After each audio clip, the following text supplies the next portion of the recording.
Director Sanjay Samaddar তাদের চিন্তা ভাবনা হিরো শাকিব খান সিনেমা বানান সব সিনেমাই তো শাকিব খান করতে পারবো না। সাকিবরে কমো যে তুমি ওইগুলো পাইবা মগর ছুটি হইব বাংলাদেশে। 2024-এর রোজার ঈদ শেষ হইল, কুরবানি ঈদ সামনে, শাকিব খানের সিনেমা তুফান রিলিজ হবে। তো এইবার দুই ঈদে দুইটাই শাকিব খানের সিনেমা গেল। আগামী বছর দুই ঈদেও দুইটা সিনেমাই শাকিব খানের। আপনারা অলরেডি খবর পাইছেন, খবরটা বেশ চাউর করে ঘুরতেছে এই ভার্চুয়াল মিডিয়াতে যে রাজ চক্রবর্তীর সাথে শাকিব খান একটা সিনেমা করেছে, সেটা হলো রোজার ঈদ, আর কুরবানি ঈদ তো আরশাদ আদনান সাহেবের দেয়া। এই কথাটা আমরা আগেও জানতাম। বঙ্গ যখন গেছিল শাকিব খানের কাছে তারা একটা ডেটের জন্য, শাকিব খান বলে দিছিল আমি কিন্তু ঈদের ডেট দিতে পারবো না, আগামী দুই ঈদই আমার মানে 2025-এর দুই ঈদই আমার বুকড। তো এটা তো আগের কথা। তো বঙ্গকে বলা হচ্ছে যদি আপনারা ঈদ ছাড়া আসতে চান আসতে পারেন, আমি ডেট দেবো। ওদের ডাইরেক্টরকে সেটা নিয়ে আলোচনা হচ্ছে, আমি সেই প্রসঙ্গে নাইবা গেলাম। বঙ্গ যদি এখন মনে করে যে না ভাই আমি ঈদেই আসবো, তাহলে 26-এ যেতে হবে। সে দিল্লি বহুত দূরে আছে, কিন্তু আমি জানি না বঙ্গকে ডিসিশন নিবে। এখন প্রশ্ন থেকে যে সাকিবের কি মাত্র দুইটা সিনেমা রিলিজ হবে প্রতি বছর, মানে দুই ঈদে? তাহলে ইন্ডাস্ট্রি চলবে কি করে? না, সাকিবের আরো সিনেমা রিলিজ হবে, আরো একটা বা দুইটা সিনেমা রিলিজ হবে। সেটা মনে করেন বঙ্গ যদি আসে, ইচ্ছারা বঙ্গ পাইতে পারে ডেট, বা আরো অনেক প্রডিউসার আছে, কিন্তু সবাই টার্গেট ছিল ঈদে। আসলে ঈদে আসতে চায় কেন বন্ধুরা? আপনারা বোঝেন রে ভাই, সাকিবকে নিয়ে এখন সিনেমা বানাইতে গেলে 5-6 কোটি টাকার নিচে বাড়ানো যাবে না। সেই 5-6 কোটি টাকার মার্কেট বাংলাদেশের আমাদের ভিতরে নাই, যার জন্য সবাই ঈদে যাইতে চায়। কিন্তু এখন একটা নতুন পরিকল্পনা হচ্ছে যে আমরা সাকিবকে নিয়ে আরেকটু কম বাজেটে, মানে 2-3 কোটি টাকা, ভালো ডিরেক্টর সাকিব খান, ভালো টেকনিশিয়ান, বাকিটা দেশেই শুটিং করলো, বিদেশে গেল না, তাহলে হইতে পারে। এরকম চিন্তা ভাবনা অনেকেই করতেছে। এর মধ্যে একজন আছেন আমাদের দীপজল সাহেব। সাকিবিয়ানরা দীপজল সাহেবের সম্পর্কে একটা অ্যালার্জি আছে যে কি ভাই দীপজল সাহেব সাকিবকে দেখতে পারে না, হ্যান না তেন না। কিন্তু বন্ধুরা ভুলে যায় না যে দীপজলের সাথে সাকিবের সম্পর্ক অসম্ভব ভালো। আমরা বাইরে থেকে যাই বলি না বলি, অসম্ভব অসম্ভব অসম্ভব ভালো। সাকিব দীপজলের সাথে সম্পর্ক এখনো রাখছে, ভবিষ্যতেও রাখবে। কারণ সাকিব কিন্তু সহজে কারোর সাথে সম্পর্ক নষ্ট করতে চায় না, এটা তার একটা অভ্যেস। সেটা ট্রেডের লুক হোক, বাইরের লুকই হোক। আপনারা দেখেন আরশাদ আদনান নিয়ে এত কিছু হইলো, কিন্তু দেখেন আরশাদ আদনানের সাথে কিন্তু সাকিবের সম্পর্ক ঠিক রয়ে গেছে। সিনেমা করতেছে, ঈদের ছবির জন্য রেডি হচ্ছে তারা। তো দীপজল সঞ্জয় সমাদ্দার নামে যে ডিরেক্টর যে আছেন, আপনারা অনেকে চিনেন, যাকে জিৎ কলকাতায় ডেকে নিয়ে গিয়ে সিনেমা বানাইছে আমাদের বাংলাদেশের পরিচালক সঞ্জয় সমাদ্দার। মানুষ সিনেমাটা খুব একটা ভালো যায় না, কিন্তু প্রচন্ড সুনাম করাইছে সিনেমাটা। সঞ্জয় সমাদ্দারকে নিয়ে দীপজল অলরেডি বসে গেছে তার সেই সাভারের বাড়িতে, গল্প লেখা হচ্ছে। সেখানে ডিরেক্টর সঞ্জয় সমাদ্দার তাদের চিন্তা ভাবনা হিরো শাকিব খান। এখন সঞ্জয় সমাদ্দার বারে বারে দীপজল সাহেবকে বলছে যে সাকিব তো আবার অমুক মানে ভালো ভালো টেকনিশিয়ান ছাড়া করতে চায় না। দীপজল সাহেব বলছে ওকে, কি টেকনিশিয়ান? কোরিওগ্রাফার দিব, ডাইরেক্টর অফ ফটোগ্রাফি দিব, এই তো। কিন্তু আমারও একটা কন্ডিশন আছে, আমি সাকিবের লগে কথা কমু, সাকিবরে কমু যে তুমি ওইগুলো পাইবা মগর শুটিং হইব বাংলাদেশে। শুটিং বাংলাদেশে হইব এই জন্য যে আমার তাহলে বাংলাদেশের যে আর্টিস্টগুলো আছে এগুলো কাম করার পারবো। আপনার নায়ক নায়িকা থাকবো, তুমি নায়ক থাকবে, নায়িকা থাকবো, ঠিক আছে, মগর কো আর্টিস্ট সব থাকবো বাংলাদেশের। এখানে সাকিব খানের আপত্তি থাকার কোনো কারণ নেই। দুই একটা ভালো ক্যারেক্টার যদি ওরকম হয়, বাংলাদেশে তো আছে ক্যারেক্টার আর্টিস্ট আছে, সমস্ত ক্যারেক্টার আর্টিস্ট থাকবে বাংলাদেশের, টেকনিশিয়ান বড় বড় 2-3 জন থাকবে ভারতের, হিরো থাকবে শাকিব খান। দীপজল এটাও বলছে প্রয়োজনে আমি অভিনয় করুম না, তাও সিনেমা বানাই তৈব, ইন্ডাস্ট্রি বাঁচাই তৈব। এই ধরনের কথা আমরা শুনছি, ভিতরের খবর। এবং সঞ্জয় সমাদ্দার যে সাভারে আছে এটাও কনফার্ম। সঞ্জয় সমাদ্দার সাভারে যেয়ে কি করবো? অনেকদিন যাবত সে সাভারে আছে, এটা একটা ভালো খবর। এরকম যদি বঙ্গ এখন ডিসিশন নেয় যে ঠিক আছে ঈদ 26 তো বহুত দূর, আমরা একটা ছবি বানাই না, ঈদ ছাড়াও তো চলে সাকিবের ছবি। তো 4টা ছবি যদি বছরে হয়, তাহলে মোটামুটি সিনেমা হলের মালিকরাও খুশি যে তারা 4টা সাকিবের ছবি দিয়ে মোটামুটি বছর টাইনা নিতে পারবে, আর অন্যান্য সিনেমা দিয়ে।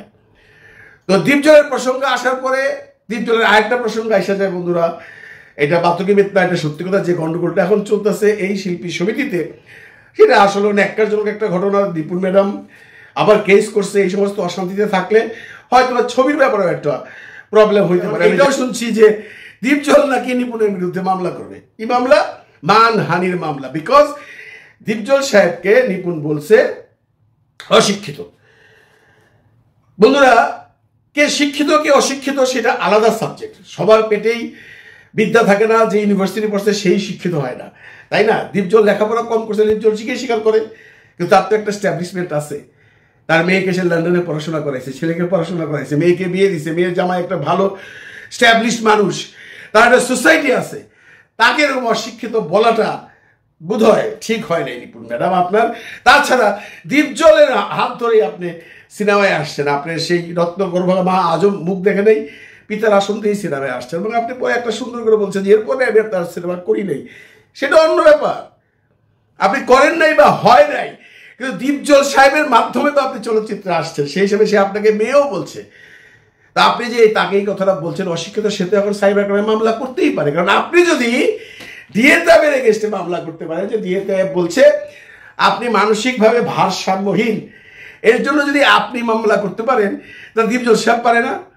100 বার পারে। এবং এক মামলা হচ্ছে, এটা মোটামুটি ফাইনাল। দীপজল সাহেব ছেড়ে কথা বলবে না। কারণ দীপজল সাহেব শুনেন, শিক্ষিত হোক অশিক্ষিত হোক, পপুলারিটি আলাদা জিনিস। দীপজলের পপুলারিটি নিয়ে কোনো সন্দেহ করার দরকার নাই। আমি ইন্ডাস্ট্রির কথাই শুধু বলছি না, ইন্ডাস্ট্রির বাইরেও তার এলাকায় যায় দেখেন। দীপজল যা করে অনেক কম মানুষ করতে পারে। এখানে দীপজলের প্রশংসা করতেই হইবে। ইন্ডাস্ট্রিতে এমন কোনো লোক নাই যে দীপজলের কাছে যে কোনো ব্যাপারে সাহায্য চাইছে দীপজল করে নাই। একটা শিল্পী বলতে পারবে না, সবাই এসে করছে। আসেন ডিএ-ট্যাব সম্পর্কে আপনি বলছেন, তাহলে কে চিনে কে চিনে না। ডিএ-ট্যাব তো নিজে দাবি করে না, সে ন্যাশনাল অ্যাওয়ার্ড উইনার একজন শিল্পী। সে একজন পুলিশের উচ্চ পদে কর্মচারী ছিল, কর্মকর্তা ছিল। সেখান থেকে সে এই সিনেমা নাটকের ভালোবাসায় নাটক, তারপরে সিনেমা করতেছে, সিনেমার লোকের সাথে মিশতেছে, নাটকের লোকের সাথে মিশতেছে। যে কোনো সিনেমা বা নাটকের লোক যখন কোনো বিপদে পড়ে, তখন তাকে ফোন করলে সে দৌড়ে যায়, সে আইনি জটিলতাগুলো বোঝে, সলভ করবার চেষ্টা করে, রাস্তা দেখায় দেয়। এর জন্যই সে এত ভোট পাইছে, অন্য কোনো কারণ নাই। ভালো আর্টিস্ট হলে ভোট পাবেন এমন কোনো কথা নেই, তাই না? ভালো মানুষ হইতে হবে, নিশ্চয়ই ভালো মানুষ। আপনি একটা জিনিস কেন ভাবেন না যে দীপজল বা আপনি বা অন্য কেউকে ধরেন, আপনার এতগুলো লোক ফেল করলো, হিসাব আছে তো, 18 জনই আপনার ফেল। তাহলে আপনার বোঝা উচিত যে আপনার পপুলারিটি নাই, বা আপনার দলের পপুলারিটি নাই। আবার দেখেন পপুলারিটি কেমন একটা জিনিস। আপনার দলে সানি নামে ছেলেটা, আমি তাকে চিনি না। আমি চলচ্চিত্রে কাজ করছি 26 বছর 27 বছর, আমি তাকে চিনি না। সে কিন্তু আপনার দল থেকে পাশ করে দীপজলের দলে জয়েন করছে, মানে আপনার দল থেকে সে পাশ করছে। 3 জনের মধ্যে সে একজন, তারা কে চিনে? এমনকি আমি প্রশ্ন করতে পারি, এই ব্যাটারে ভোট দিল কেন? না, নিশ্চয়ই সে ভিতরে ভিতরে এমন কোনো কাজ করছে যে তাকে ভোট দিছে সবাই, এবং সে পাশ করছে। আপনি নিশ্চয়ই এরকম কিছু করতে পারেন নাই।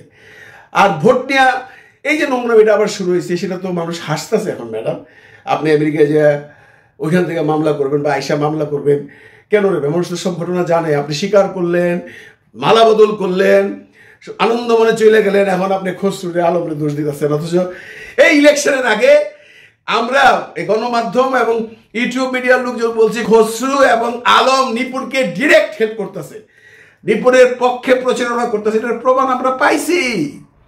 অনন্ত জলিলকে প্রেসিডেন্ট বানানোর জন্য খসরু আলম গেছে তার কাছে, আপনি পাঠিয়েছেন। আপনি যখন একা ছিলেন তখন তারা ছিল আপনার সাথে, ইলেকশনে ফেল করছেন। এখন খসরু আর আলম হয়ে গেল আপনার শত্রু। এইগুলো নোংরামো, এগুলো নোংরামো। এইসব নোংরামো দেখা এখন মানুষ থুতু দেয়। সিনেমা তো কেউই করেন না আপনারা, শিল্পী সমিতিতে আপনারই বা কি কৃতকর্ম আছে বা কার্যক্রম আছে বিগত 2 বছরে এক ইন্ডিয়ান সিনেমা আইনা চালানো ছাড়া? আর তো কোনো কিছু নাই। নিপুণ ম্যাডাম কেমন উন্মাদ হয়েছে, উনি বলছে যে ইলেকশনের দিন দীপজল বা ওর গ্রুপ এত মদ খাইছে যে সে প্রার্থীদের পাত্তি কইছে। আমার একটা প্রশ্ন, নিপুণ ম্যাডাম, সে এত মদ খাইলো, ওদিন হাজার হাজার না হইলো শত শত সাংবাদিক, ইউটিউবার এফডিসিতে ছিল, কেউ দেখলো না, কেউ বুঝলো না। কোনো মানুষ বুঝলো না যে দীপজল মদ খায় মাতাল হইয়া ঘুরতেছে, একমাত্র আপনিই বুঝলেন। কেমনি রে ভাই? আরে সেদিন যদি দীপজল মদ খায় ওখানে মাতলামি করে থাকে তাহলে পত্র পত্রিকায় আসতো, ভিডিও আসতো, আরো অনেক কেলেঙ্কারি হইতো। এখন অনেকেই বলবেন দীপজল টাকা খাওয়াইয়া ওখানে বন্ধ করে রাখছে। ভুয়া কথা। সাংবাদিকরা টাকা খায় বা খায় না সেই প্রসঙ্গ আলাদা, কিন্তু এই ধরনের যদি কোনো ফুটেজ পায় যে দীপজল মদ খায় বা এই করতেছে, ওইটা ওরা সাইডে দিব, ভাইরাল করে যে টাকা পাইবে এত টাকা দীপজল দিব না। কাজেই কথাবার্তা যখন ধরেন হিসাব করে কেন, একটু মিলে কেন। আপনি তো মামলা করার পিছনে যে যুক্তিগুলো দিচ্ছেন একটাও তো ধোপে টিকবে না। এটা সাধারণ মানুষই বলতেছে, আমি না। এখন মামলা চলবে, আপনি মামলা করবেন রিয়েত আইবের বিরুদ্ধে যে সে আপনাকে কি বলছে, নিপুণের মানসিক সমস্যা আছে। হ্যাঁ, আপনাকে বলছে আপনার মানসিক বিকৃতি আছে। আবার দীপজল সাহেব মামলা করবে আপনার বিরুদ্ধে। কি মামলা করবে? কি মামলা করবে? দীপজল এবার মানহানি মামলা করবে। হ্যাঁ, দীপজল সাহেবের পরিবার সহ তাকে অশিক্ষিত বলছেন। চলেন আপনারা মামলা করেন, এদিকে আমরা শাকিব খানকে নিয়ে ব্যস্ত আছি ভাই। কারণ সিনেমা তো আপনিও করেন না, এই দুই একটা সিনেমা যা করছেন এটা তো মানুষ ভুলেই গেছে। নাম নাই বা কইলাম, এক ন্যাশনাল অ্যাওয়ার্ডের দোহাই দিয়ে আর কত বলেন। আমি জানি আপনি ভালো আর্টিস্ট, আপনি আমারও একটা সিনেমাতে কাজ করছেন, তখন আপনি এই নিপুণ ছিলেন না। আপনার যে সেই নিপুণ যে আমি দেখছি, একজন লজ্জাবতী মেয়ে, ভদ্র একটা মেয়ে, শিক্ষিত একটা মেয়ে, আপনি সেই উগ্র মূর্তি। এখন যেটা আপনি করছেন সেটা সেই বোনের জন্য যুদ্ধ ছবির সময় ভাই নেই ভাই, এখন আপনাকে দেখলেই ভয় লাগে, বুঝছেন? তো চালাইয়া যান, এইবার বাঘে বাঘে লড়াই হবে। এবার জায়েদ খানের সাথে আপনার লড়াই না, এবার দীপজলের সাথে আপনার লড়াই, বিশার সাথে আপনার লড়াই, রিয়েত আইবের সাথে আপনার লড়াই।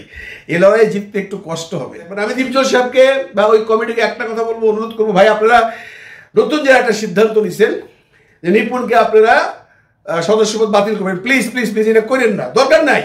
কারণ নিপুণ তো এই আগামী 2 বছর আপনারা থাকলে একবার উকি মারতেও আসবে না, বাতিল করে লাভটা কি?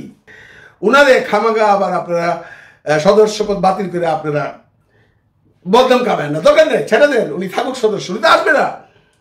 সুতরাং উনি ওনারটা করে যাক, আপনারা আপনাদেরটা করে যান। আপনি শাকিব নিয়ে প্ল্যান করতেছেন, সিনেমা করেন। ডিএতে অ্যাপকে বলবো ভালো একটা ডিরেক্টর নিয়ে একটু বেশি পয়সা দিয়া, ছেপ দিয়া লেপ দিয়া না, মার ফেরাক না, সিনেমা বানান। আপনাদের এখানে অনেকেই সিনেমা বানানোর মতো আছে, দুনিয়া অনেক উপরে চলে গেছে, আমরা কিন্তু এখনো অনেক পিছনে। আমরা সেই যুগের মানুষ যারা, হ্যাঁ, সিনেমা বানান। সব সিনেমাই তো আর শাকিব খান করতে পারবো না। শাকিব খান যেটা করবে করবে। বাইরের সিনেমাগুলা আপনারা করেন না, ঈদ ছাড়াও রিলিজ করেন, তাহলে চলচ্চিত্র একটা জায়গায় দাঁড়ায় থাকবে। হামলা মামলা যারা করার করুক, কিন্তু সিনেমাকে কেউ ভুলেন না। ভালো থাকবেন সবাই, ভালো থাকবেন সবাইকে। খোদা হাফেজ।